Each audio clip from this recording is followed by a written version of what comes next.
Welcome to the Locked Room.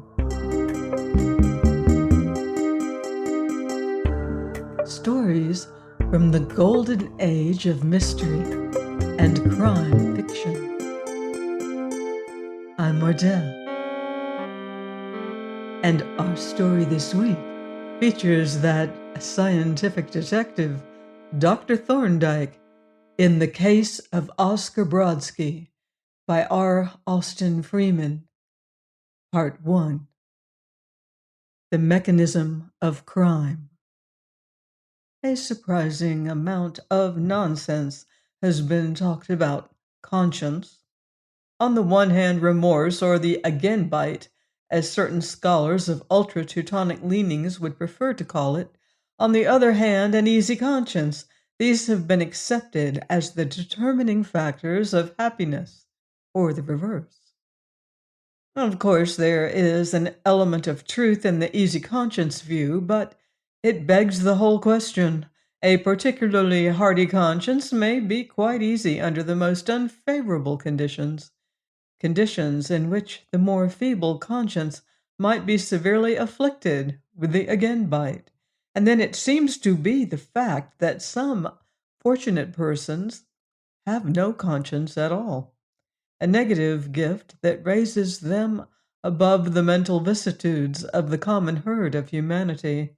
Now, Silas Hickler was a case in point. No one looking into his cheerful, round face, beaming with benevolence and wreathed in perpetual smiles, would have imagined him to be a criminal. Least of all his worthy high church housekeeper, who was a witness to his unvarying amiability, who constantly heard him caroling light-heartedly about the house, and noted his appreciative zest at mealtimes. Yet it is a fact that Silas earned his modest, though comfortable, income by the gentle art of burglary, a precarious trade, and risky withal, yet not so very hazardous if pursued with judgment and moderation.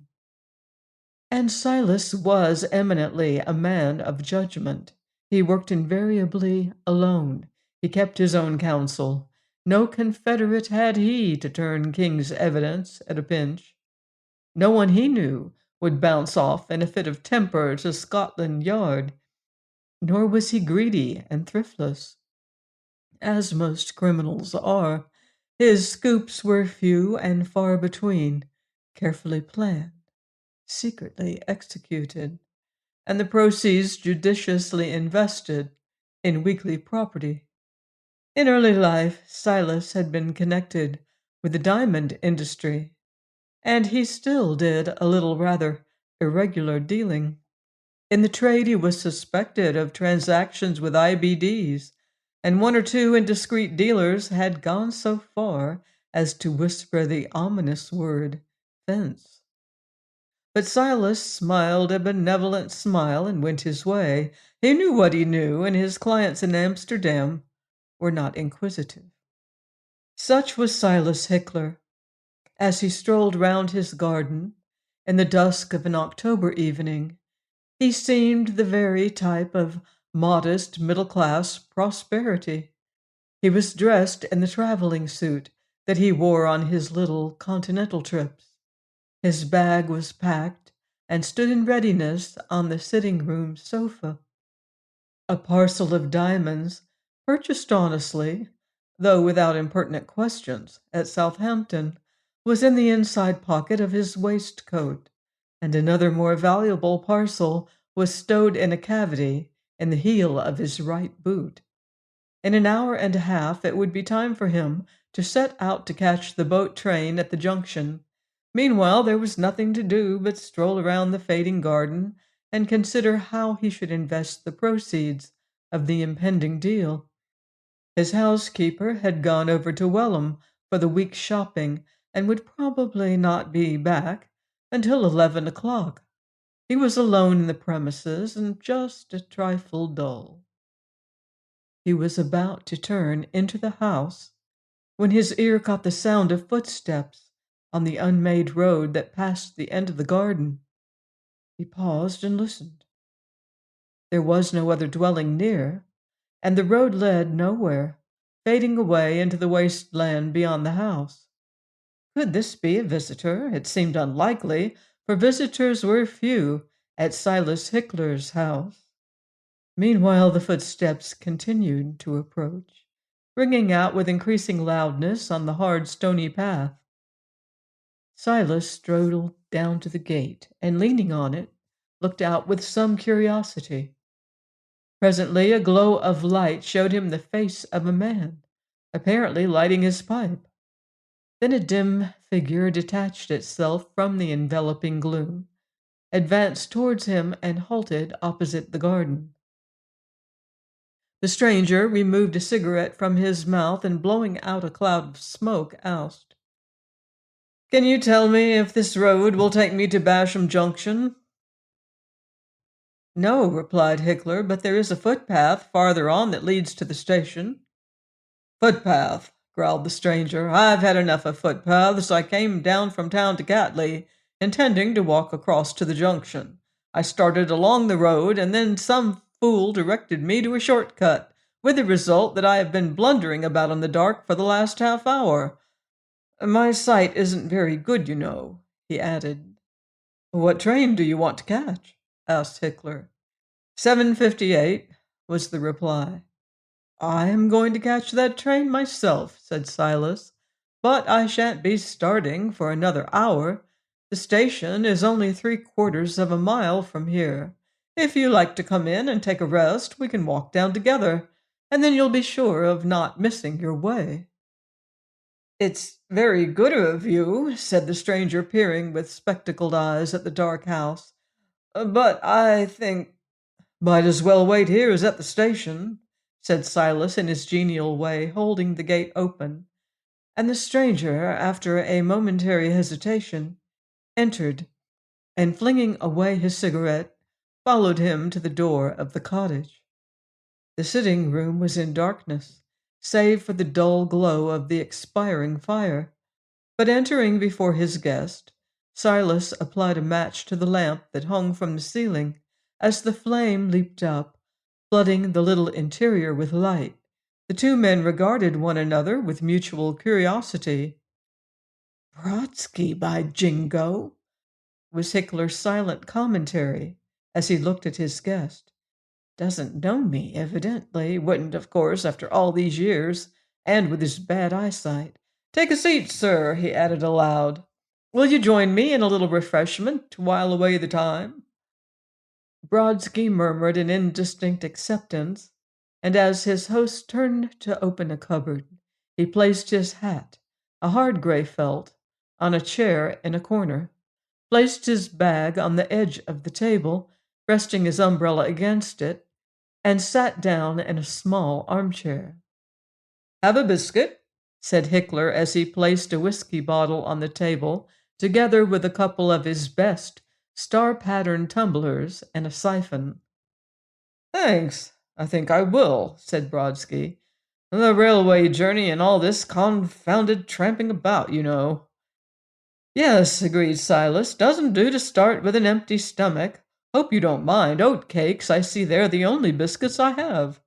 Brodsky hastened to assure him that oat cakes were his special and peculiar fancy, and in confirmation, having mixed himself a stiff jorum, he fell to upon the biscuits with evident gusto. Brodski was a deliberate feeder, and at present appeared to be somewhat sharp-set, his measured munching being unfavorable to conversation. Most of the talking fell to Silas, and for once that genial transgressor found the task embarrassing.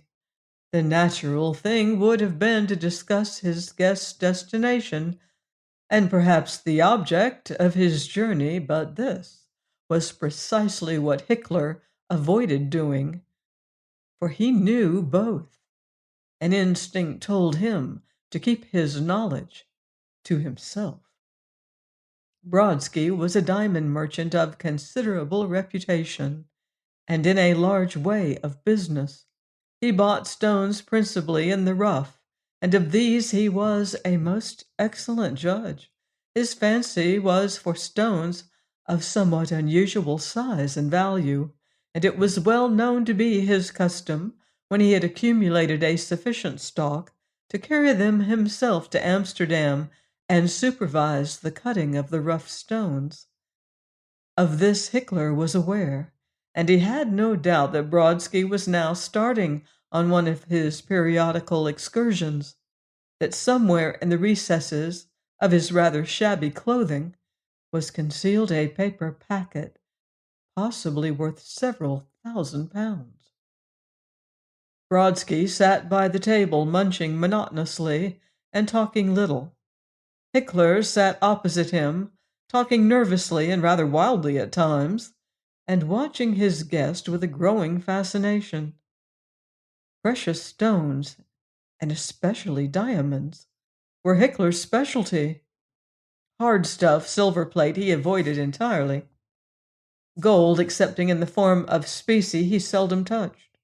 But stones, of which he could carry off a whole consignment in the heel of his boot and dispose of with absolute safety, formed the staple of his industry. And here was a man sitting opposite him with a parcel in his pocket containing the equivalent of a dozen of his most successful scoops, stones worth perhaps— Here he pulled himself up short and began to talk rapidly, though without much coherence, for even as he talked, other words formed subconsciously, seemed to insinuate themselves into the interstices of the sentences, and to carry on a parallel train of thought. "Gets chilly in the evenings now, doesn't it?" said Hickler. "It does indeed," Brodski agreed, and then resumed his slow munching, breathing audibly through his nose.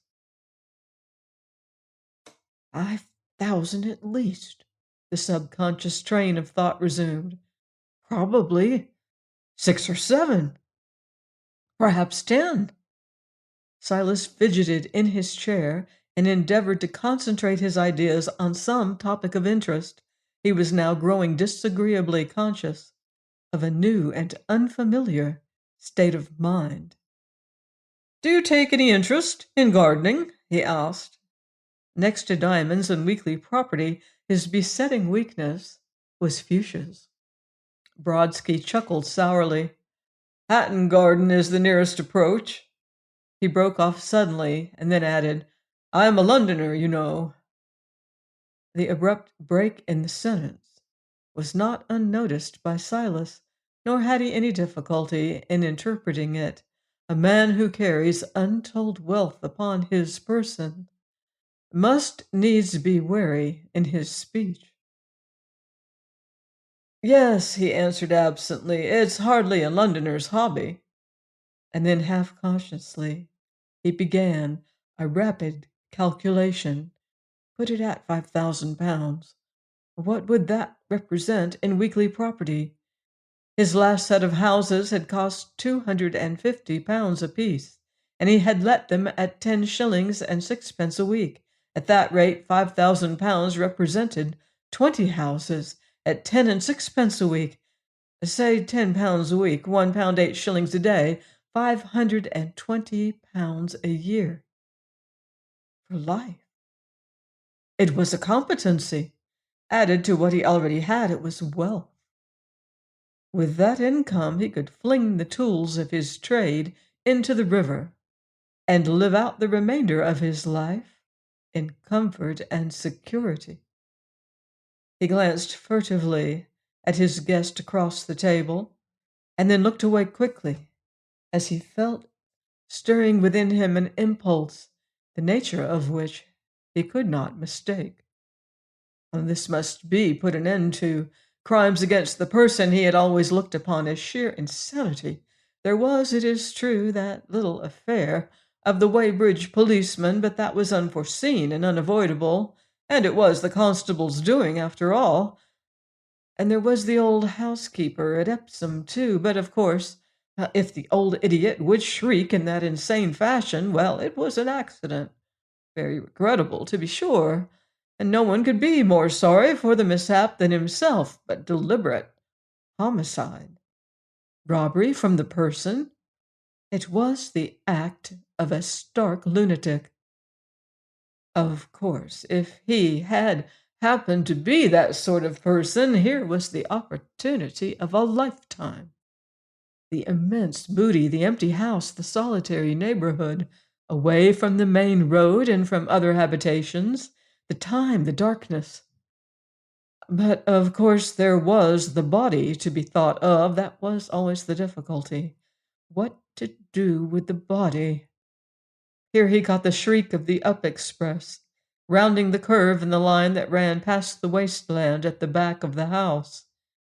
The sound started a new train of thought, and as he followed it out, his eyes fixed themselves on the unconscious and taciturn Brodski as he sat thoughtfully sipping his whiskey. At length, avoiding his gaze with an effort, he rose suddenly from his chair and turned to look at the clock on the mantelpiece. Spreading out his hands before the dying fire, a tumult of strange sensations warned him to leave the house. He shivered slightly, though he was rather hot than chilly, and turning his head, looked at the door. "Seems to be a confounded draught," he said with another slight shiver. "Did I shut the door properly, I wonder?" He strode across the room, and opening the door wide, looked out into the dark garden.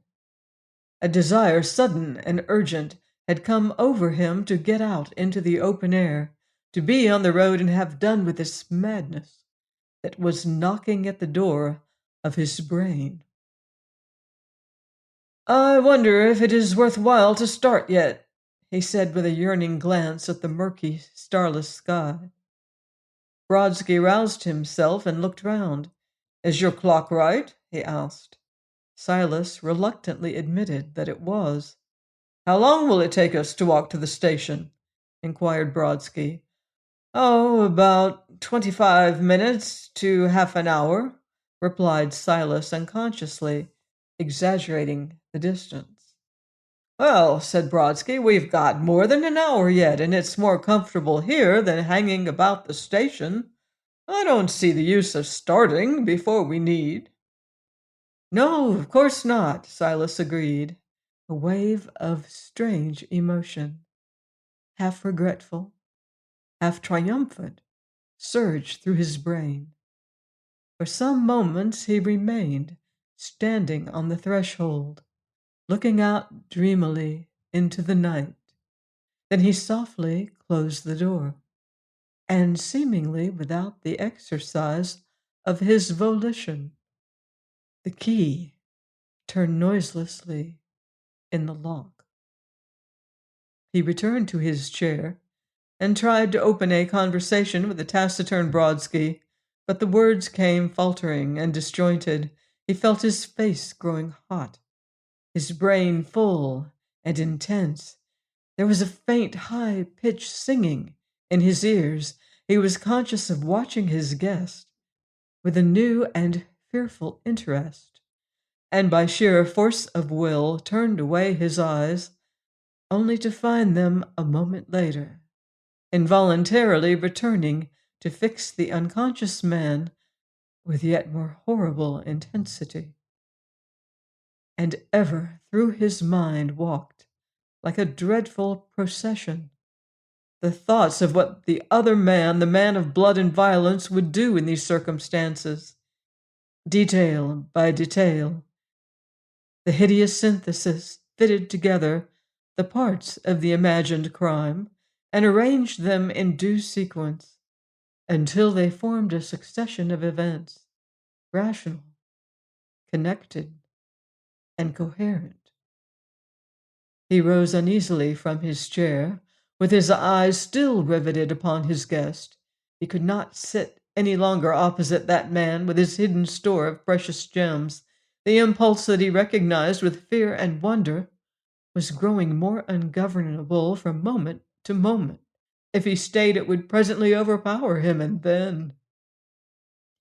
He shrank with horror from the dreadful thought, but his fingers itched to handle the diamonds, for Silas was, after all, a criminal by nature and habit. He was a beast of prey. His livelihood had never been earned. It had been taken by stealth, or, if necessary, by force. His instincts were predacious, and the proximity of an unguarded valuable suggested to him, as a logical consequence, their abstraction or seizure. His unwillingness to let these diamonds go away beyond his reach was fast becoming overwhelming. But he would make one more effort to escape. He would keep out of Brodski's actual presence until the moment for starting came. "If you'll excuse me," he said, "I will go and put on a thicker pair of boots. After all, this dry weather we may get a change, and damp feet are very uncomfortable when you are traveling." "Yes, dangerous too," agreed Brodski. Silas walked through into the adjoining kitchen, where by the light of the little lamp that was burning there, he had seen his stout country boots placed, cleaned, and in readiness, and sat down upon a chair to make the change. He did not, of course, intend to wear the country boots, for the diamonds were concealed in those he had on, but he would make the change and then alter his mind. It would all help to pass the time. He took a deep breath. It was a relief, at any rate, to be out of that room. Perhaps if he stayed away, the temptation would pass. Brodski would go on his way. He wished that he was going alone, and the danger would be over, at least, and the opportunity would have gone. The diamonds. He looked up as he slowly unlaced his boot. From where he sat, he could see Brodski sitting by the table with his back towards the kitchen door. He had finished eating and was composedly rolling a cigarette. Silas breathed heavily, and slipping off his boot, sat for a while motionless, gazing steadily at the other man's back. Then he unlaced the other boot, still staring abstractedly at his unconscious guest, drew it off and laid it very quietly on the floor. Brodski calmly finished rolling his cigarette, licked the paper, put away his pouch, and having dusted the crumbs of tobacco from his knees, began to search his pockets for a match. Suddenly yielding to an uncontrollable impulse, Silas stood up and began stealthily to creep along the passage to the sitting room. Not a sound came from his stockinged feet. Silently as a cat, he stole forward, breathing softly with parted lips, until he stood at the threshold of the room. His face flushed duskily, his eyes wide and staring glittered in the lamplight, and the racing blood hummed in his ears. Brodski struck a match. Silas noted that it was a wooden Vesta, lighted his cigarette, blew out the match, and flung it on the fender. Then he replaced the box in his pocket and commenced to smoke. Slowly, and without a sound, Silas crept forward into the room, step by step, with cat-like stealthiness, until he stood close behind Brodski's chair, so close that he had to turn his head, that his breath might not stir the hair upon the other man's head. So for half a minute he stood motionless, like a symbolical statue of murder, glaring down with horrible glittering eyes upon the unconscious diamond merchant, while his quick breath passed without a sound through his open mouth, and his fingers writhed slowly like the tentacles of a giant hydra. And then, as noiselessly as ever, he backed away to the door, turned quickly, and walked back into the kitchen. He drew a deep breath. It had been a near thing. Brodski's life had hung upon a thread, for it had been so easy. Indeed, if he had happened, as he stood behind the man's chair to have a weapon, a hammer, for instance, or even a stone. He glanced around the kitchen, and his eyes lighted on a bar that had been left by the workmen who had put up the new greenhouse. It was an odd piece cut off from a square wrought iron stanchion, and was about a foot long and perhaps 3/4 of an inch thick. Now, if he'd had that in his hand a minute ago. He picked the bar up, balanced it in his hand, and swung it round his head. A formidable weapon, this. Silent, too. And it fitted the plan that had passed through his brain. Oh, he'd better put the thing down. But he did not. He stepped over to the door and looked again at Brodski, sitting, as before, meditatively smoking, with his back towards the kitchen. Suddenly a change came over Silas.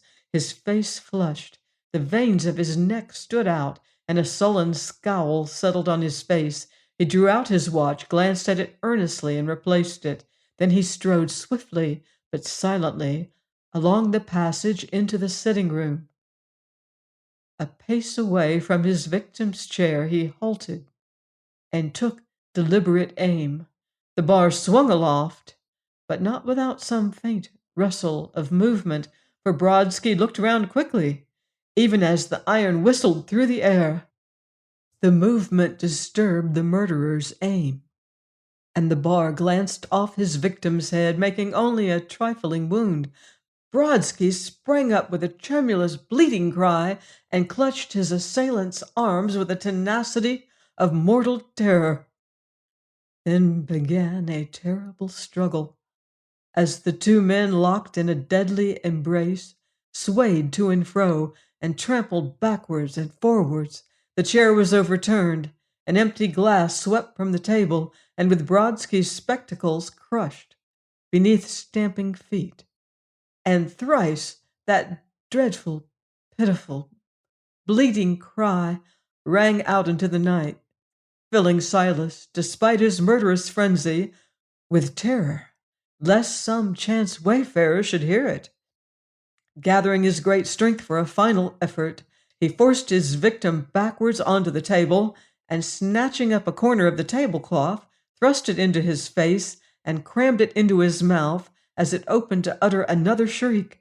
And thus they remained for 2 full minutes, almost motionless, like some dreadful group of tragic allegory. Then, when the last faint twitchings had died away, Silas relaxed his grasp and let the limp body slip softly onto the floor. It was over. For good or for evil, the thing was done. Silas stood up, breathing heavily, and as he wiped the sweat from his face, he looked at the clock. The hand stood at 1 minute to 7. The whole thing had taken a little over 3 minutes. He had nearly an hour in which to finish his task. The goods train that entered into his scheme came by at 20 minutes past, and it was only 300 yards to the line. Still, he must not waste time. He was now quite composed, and only disturbed by the thought that Brodski's cries might have been heard.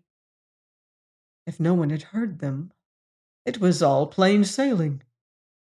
He stooped, and gently disengaging the tablecloth from the dead man's teeth, began a careful search of his pockets.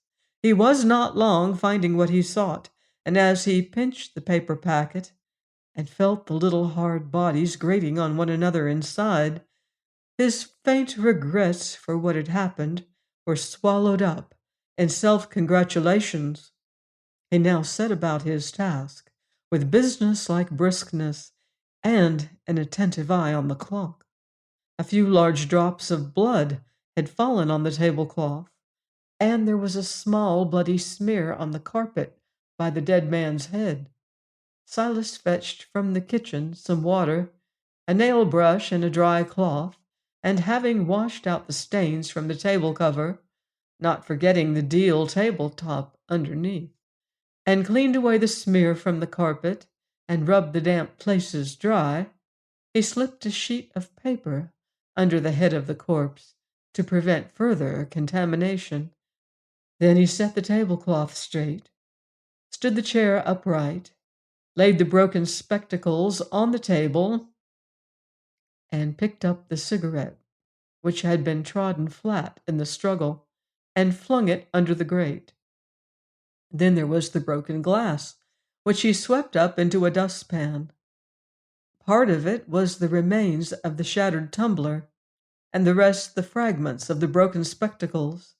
He turned it out onto a sheet of paper and looked it over carefully, picking out the larger recognizable pieces of the spectacle glasses and putting them aside on a separate slip of paper, together with a sprinkling of the minute fragments. The remainder he shot back into the dustpan, and having hurriedly put on his boots, carried it out to the rubbish heap at the back of the house. It was now time to start. Hastily cutting off a length of string from his string box, for Silas was an orderly man and despised the oddments of string with which many people make shift, he tied it to the dead man's bag and umbrella and slung them from his shoulder. Then he folded up the paper of broken glass, and slipping it and the spectacles into his pocket, picked up the body and threw it over his shoulder. Brodski was a small, spare man weighing not more than 9 stone, not a very formidable burden for a big athletic man like Silas. The night was intensely dark, and when Silas looked out of the back gate over the wasteland that stretched from his house to the railway, he could hardly see 20 yards ahead. After listening cautiously and hearing no sound, he went out, shut the gate softly behind him, and set forth at a good pace, though carefully, over the broken ground. His progress was not as silent as he could have wished for, though the scanty turf that covered the gravelly land was thick enough to deaden his footfalls. The swinging bag and umbrella made an irritating noise. Indeed, his movements were more hampered by them than by the weightier burden. The distance to the line was about 300 yards.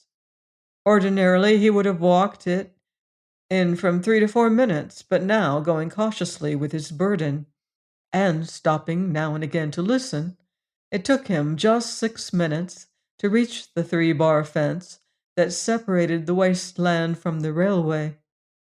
Arriving here, he halted for a moment, and once more listened attentively, peering into the darkness on all sides.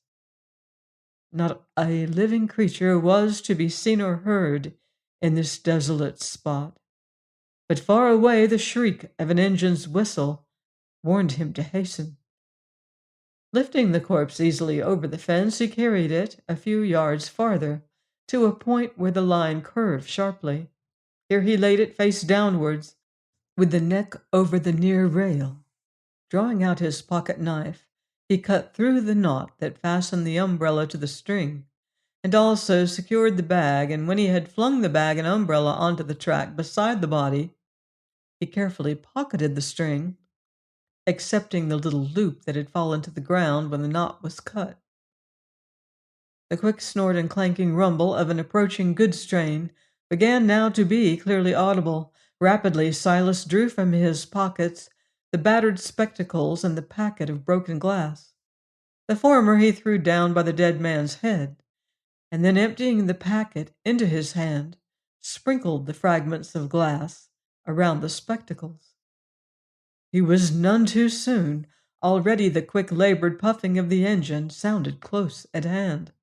His impulse was to stay and watch, to witness the final catastrophe that should convert the murder into an accident or suicide. But it was hardly safe. It would be better that he should not be near, lest he should not be able to get away without being seen.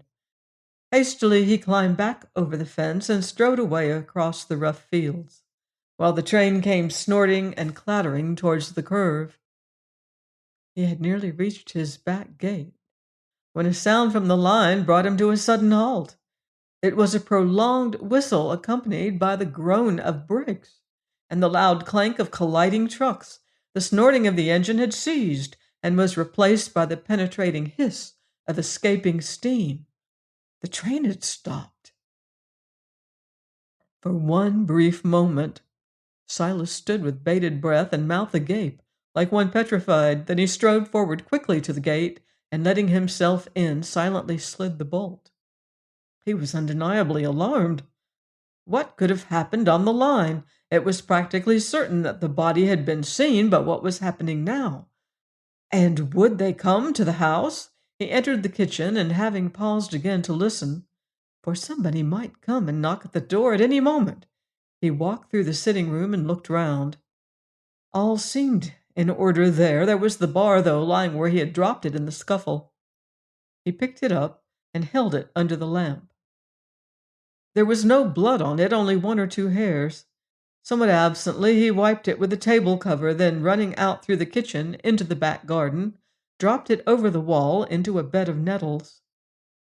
Not that there was anything incriminating in the bar, but since he had used it as a weapon, it had somehow acquired a sinister aspect to his eye. He now felt that it would be well to start for the station at once. It was not time yet, for it was barely 25 minutes past 7, but he did not wish to be found in the house if anyone should come. His soft hat was on the sofa with his bag, to which his umbrella was strapped. He put on the hat, caught up the bag, and stepped over to the door. Then he came back to turn down the lamp. And it was at this moment, when he stood with his hand raised to the burner, that his eyes, traveling by chance into the dim corner of the room, lighted on Brodski's gray felt hat, reposing on the chair where the dead man had placed it when he entered the house.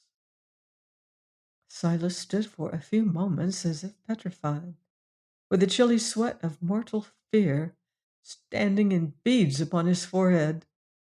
Another instant, and he would have turned the lamp down and gone on his way. And then he strode over to the chair, snatched up the hat, and looked inside it.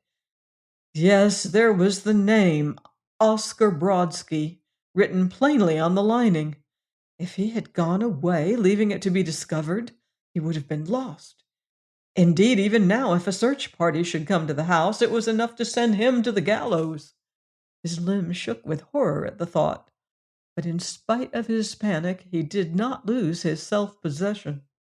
Darting through into the kitchen, he grabbed up a handful of the dry brushwood that was kept for lighting fires and carried it to the sitting-room grate, where he thrust it on the extinct but still hot embers, and crumbling up the paper that he had placed under Brodski's head, on which paper he now noticed for the first time a minute bloody smear, he poked it in under the wood and, striking a wax match, set light to it.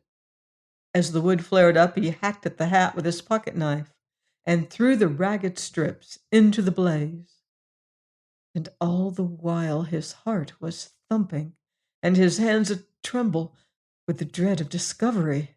The fragments of felt were far from inflammable, tending rather to fuse into a cindery mass that smoked and smoldered rather than to burn away into actual ash.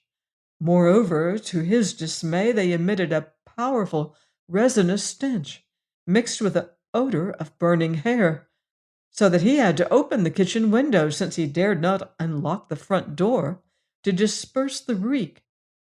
And still, as he fed the fire with the small cut fragments, he strained his ears to catch above the crackling of the wood the sound of the dreaded footsteps, the knock on the door that should be as the summons of fate. The time, too, was speeding on, 21 minutes to 8. In a few minutes more, he must set out or he would miss the train. He dropped the dismembered hat brim on the blazing wood and ran upstairs to open a window, since he must close that in the kitchen before he left. When he came back, the brim had already curled up into a black, clinkery mass that bubbled and hissed as the fat, pungent smoke rose from it sluggishly to the chimney. 19 minutes to 8. It was time to start. He took up the poker and carefully beat the cinders into small particles, stirring them into the glowing embers of the wood and coal. There was nothing unusual in the appearance of the grate. It was his constant custom to burn letters and other discarded articles in the sitting-room fire. His housekeeper would notice nothing out of the common. Indeed, the cinders would probably be reduced to ashes before she returned. He had been careful to notice that there were no metallic fittings of any kind in the hat, which might have escaped burning. Once more he picked up his bag, took a last look round, turned down the lamp, and unlocking the door, held it open for a few moments. Then he went out, locked the door, pocketed the key, of which his housekeeper had a duplicate, and set off at a brisk pace for the station. He arrived in good time after all, and having taken his ticket, strolled through onto the platform. The train was not yet signaled, but there seemed to be an unusual stir in the place. The passengers were collected in a group at one end of the platform, and were all looking in one direction down the line. And even as he walked towards them, with a certain tremulous, nauseating curiosity, two men emerged from the darkness and ascended the slope to the platform, carrying a stretcher covered with a tarpaulin. The passengers parted to let the bearers pass, turning fascinated eyes upon the shape that showed faintly through the rough pall. And when the stretcher had been borne into the lamp room, they fixed their attention upon a porter, who followed carrying a handbag and an umbrella. Suddenly, one of the passengers started forward with an exclamation. "Is that his umbrella?" he demanded. "Yes, sir," answered the porter, stopping and holding it out for the speaker's inspection. "My God!" ejaculated the passenger. Then turning sharply to a tall man who stood close by, he said excitedly, "That's Brodski's umbrella! I could swear to it! You remember Brodski?" The tall man nodded, and the passenger, turning once more to the porter, said, "I identify that umbrella. It belongs to a gentleman named Brodski. If you look in his hat, you will see his name written in it. He always writes his name in his hat." "We haven't found his hat yet," said the porter, "but here is the station master coming up the line." He awaited the arrival of his superior and then announced, "This gentleman, sir, has identified the umbrella." "Oh," said the station master, "you recognize the umbrella, sir, do you? Then perhaps you would step into the lamp room and see if you can identify the body." Is he very much injured?" the passenger asked tremulously. "Well, yes," was the reply. "You see, the engine and 6 of the trucks went over him before they could stop the train. Took his head clean off, in fact." "Shocking! Shocking!" gasped the passenger. I think if you don't mind, I'd rather not. You don't think it's necessary, doctor, do you?" "Yes, I do," replied the tall man.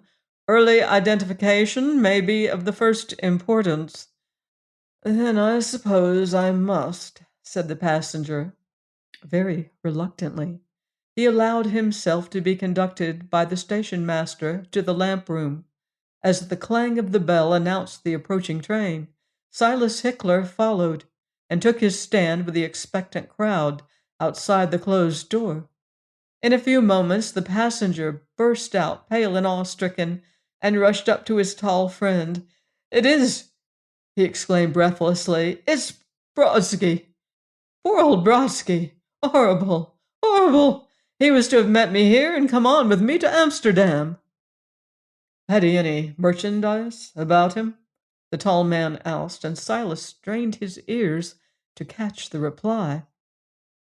"He had some stones, no doubt, but I don't know what. His clerk will know, of course. By the way, doctor, could you watch the case for me just to be sure it was really an accident, or you know what? We were old friends, you know, fellow townsmen, too. We were both born in Warsaw. I'd like you to give an eye to the case." "Very well," said the other. "I will satisfy myself that there is nothing more than appears, and let you have a report. Will that do?" "Thank you. It's excessively good of you, doctor. Ah, here comes the train. I hope it won't inconvenience you to stay and see to this matter." "Not in the least," replied the doctor. "We are not due at Warmington until tomorrow afternoon, and I expect we can find out all that is necessary to know before that." Silas looked long and curiously at the tall, imposing man who was, as it were, taking his seat at the chess-board to play against him for his life. A formidable antagonist he looked, with his keen, thoughtful face, so resolute and calm. As Silas stepped into his carriage, he thought with deep discomfort of Brodski's hat, and hoped that he had made no other oversight. Join me next time on The Locked Room for more murderous mystery and part 2 of the case of Oscar Brodski. In the meantime, beware of footsteps in the dark.